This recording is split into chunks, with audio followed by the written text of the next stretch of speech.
Петр I говорил, что Казахстан – это ключ к воротам Азии. Только вот многие казахи не хотели отдавать этот ключ.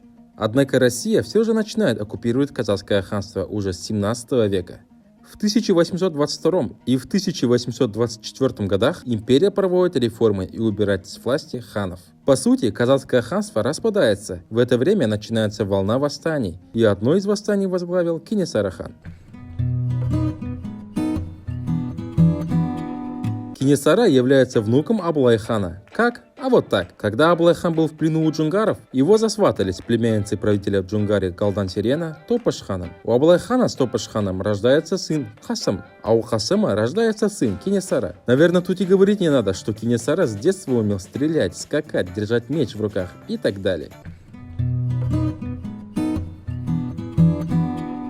Как я уже упомянул, в 1822 и в 1824 годах Российская империя проводит реформы. Она убирает ханскую власть и создает округа на казахской земле, притесняя казахов в кочевке. Тем самым казахское ханство распадается, или, как некоторые говорят, оно было ликвидировано. А на юге Казахстана над старшим жузом властвовало Коканское ханство. Казахи были недовольны ситуацией и в итоге восстали. Самым крупным было восстание касымовских. Лидерами были Касым Султан и его сын Саржан, отец и брат Кенесары. Восстание также активно участвовал сам Кенесары. Саржан со своими сподвижниками совершали набеги на приказы, но противостоять русским было тяжело, так как их орудия были неравносильными. По этой причине Саржану и Касым Султан пришлось отступиться сначала до младшего жуза, а потом и до старшего жуза. Но в то время старший жуз, как я уже рассказывал, был под Коканским ханством. И по указанию правителя Коканов были убиты сначала Саржан, а потом и Касым. Для Кенесары участие в этом восстании принесло огромный опыт, и учитывая все ошибки, он начал свои движения на этой базе.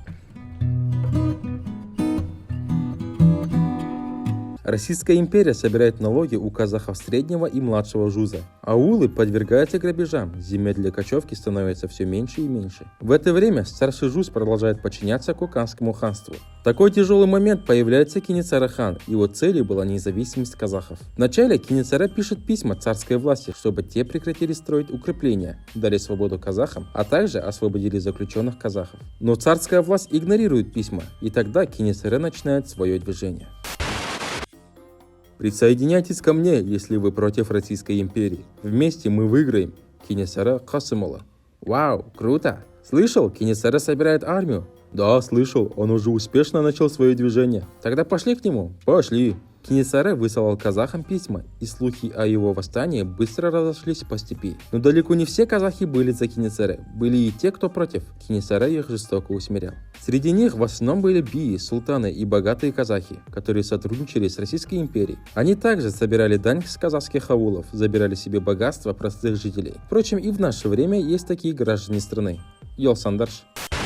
Под знамя Кенесары начинает собираться внушительная армия. Среди них были не только казахи, а также русские, татары, карахалпаки, башкиры, узбеки, туркмены и даже поляки. Это были те люди, которые были против режима русского царя. В 1837 году Кенесары нападает на казачьи отряды, которые сопровождали караван вблизи крепости Ахтау, и забирает у них орудия. Благодаря таким нападениям Кенесары потихоньку начинает собирать силы. В 1938 году он нападает на Акмолинский приказ, который защищал султан Қоңырқұлжа и военачальник Карбышев. Кенесары побеждает, центр Казахстана становится почти независимым.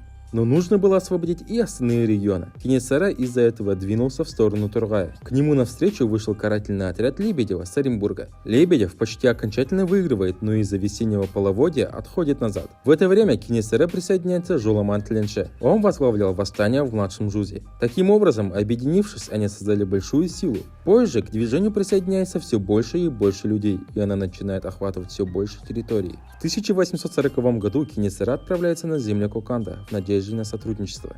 Но тут наступает на те же грабли, что и его брат Саржан. Коканцы убивают многих родственников Кенесары, включая его отца. Тогда Кенесары понимает, что не может воевать на два фронта и заключает союз с Оренбургом. Он умело использовал нестабильные отношения Оренбурга с Западно-Сибирской губернией. Так Оренбургу Кенесары говорил о том, какие они клевые, и то, что он верен им, и жаловался на Западную Сибирскую губернию. Почти все силы Кенесары направляет на борьбу с Коканским ханством. Для этого он также заключает военный союз с Бухарским ханством. В 1841 году он объявляет войну против Коканского ханства.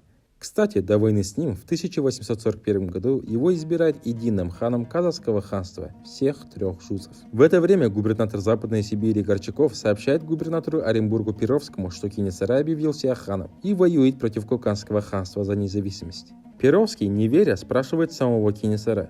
Тот отвечает, что ханом он не стал, а с коканцами он воюет, чтобы освободить оренбургских казахов. Перовский остается довольным и не доверяет Западной Сибири еще больше. Вот таким хитроумным дипломатом был Кенесары, а то многие считают, что в этом плане он был слабым. В 1843 году Перовский уходит с должности, и на его место приходит Обручев, и он все узнает. «Это что получается, Кенесары нас за нас водил? Немедленно отправить карательные отряды и назначить вознаграждение 3000 рублей за его голову». Записал все? Да. Вот теперь надо попросить на это все деньги у царя. Пускай по номеру телефона скинет. Но Кенесары хан не только умело отбивался от нападений, а еще и увеличивал свое влияние. В 1845 году Российская империя соглашается на переговоры, но переговоры прошли безуспешно. Чтобы подавить Кенесары, отправили генерала Вишневского. Поняв, что скоро к ним отправят еще больше карательных отрядов, Кенесары отходит на юг.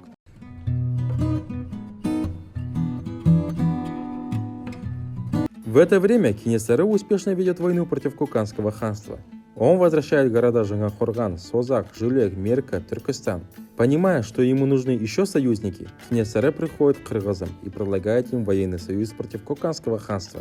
Кыргызы не принимают предложения и более того громят 2000-й отряд Кенесары, захватывают некоторых султанов в плен, требуя выкуп. Кенесары выкупает своих султанов и батыров, но стычки между казахами и кыргызами не прекращаются. Кенесары решают вступить в кыргызскую землю, но остается в окружении и терпит поражение. В итоге Кенесары сам попадает в плен. В 1847 году кыргызские манапы издают голову Кенесары и получают вознаграждение.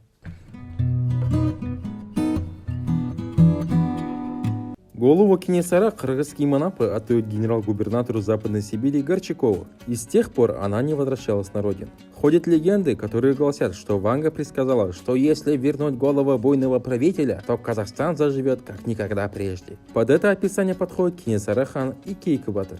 В это дело вмешался и Карим Масимов. Он просил Медведева вернуть останки Кейкобатыра и Кенесары хана. Останки Кейкобатыра были возвращены Казахстану, а про голову Кенесары сказали, что они не знают, где она находится. Кстати, про Кейкобатыра я написал в графе сообщества. Вот таким получился путь последнего хана казахов Кенесары хана.